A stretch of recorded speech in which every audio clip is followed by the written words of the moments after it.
বন্ধুরা, আজকের শেফালিস কিচেনে বানাবো সর্ষে পোস্ত দিয়ে ইলিশ মাছ। ইলিশ মাছগুলো বানানোর জন্য আমি মাছগুলোকে একটু হলুদ আর নুন মাখিয়ে নেবো, একটু তেল দিয়ে হলুদ নুন মাখিয়ে নেবো।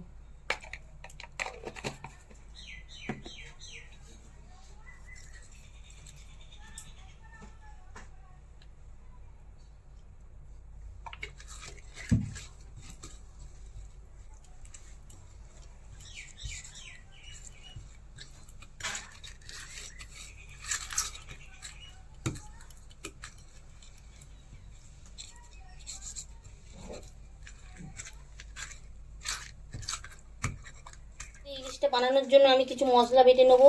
মশলাগুলোর মধ্যে আমি একটু সর্ষে নেবো, একটু কালো সর্ষে নিলাম, একটু সাদা সর্ষে নিলাম, নেবো একটু পোস্ত,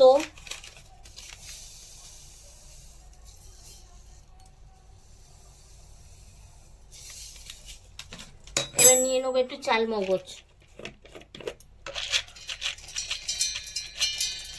এগুলোকে আমি একটু ভালো করে পেস্ট করে নেবো, নিয়ে আমি রান্নাটা বানাবো। দুটো কাঁচা লঙ্কা, এবার একটু নুন দিয়ে আমি এটাকে পেস্ট করব। বন্ধুরা, আমার কড়াইটা গরম হয়ে গেছে, আমি কড়াইয়ের মধ্যে সর্ষের তেল ঢেলে দেবো।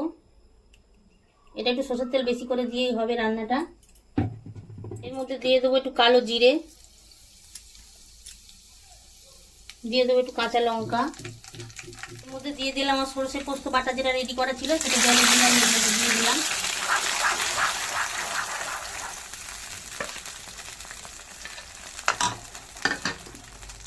এর মধ্যে দিয়ে দেবো অল্প একটু হলুদ গুঁড়ো,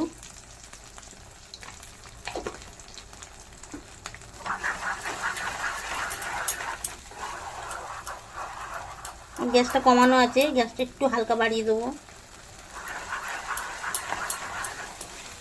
দিয়ে দেবো নুন, দেবো টেস্টে নুন দেওয়া আছে, মাছেও নুন দেওয়া আছে। এবার আমি মশলাটার মধ্যে জল ঢেলে দেবো।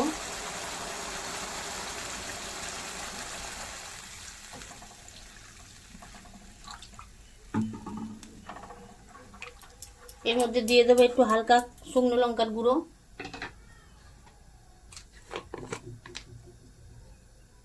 আমরা একটু ঝাল ঝাল না হলে খেতে পারি না। দিয়ে দেবো একটু হালকা কাশ্মীরি গুঁড়ো। এরপর তরকারিটা ফুটে উঠলে আমি একটু মাছগুলো দেবো। মাছগুলোকে আমি কিন্তু ভাজবো না, এর মধ্যে কাঁচাই দিয়ে দেবো। এটা একটু ফুটুক, ফুটলে আর দেবো মাছগুলো। তরকারিটা ফুটছে, এবার আমি আস্তে আস্তে মাছগুলোকে ছেড়ে দেবো।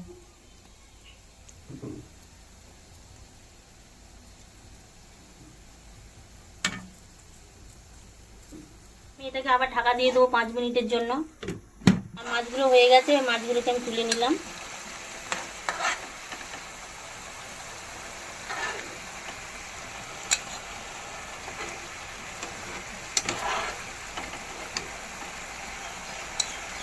বন্ধুরা, আমি তরকারিটা ঢেলে নিচ্ছি, তরকারিটা হয়ে গেছে।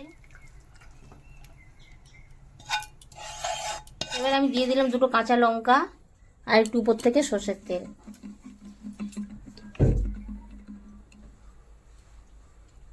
যদি ইলিশের এই রেসিপি আপনাদের ভালো লাগে তাহলে আপনারা একটা কমেন্ট করবেন কিরম হলো, আর লাইক শেয়ার করে দেবেন, আর একটু ফলো করবেন।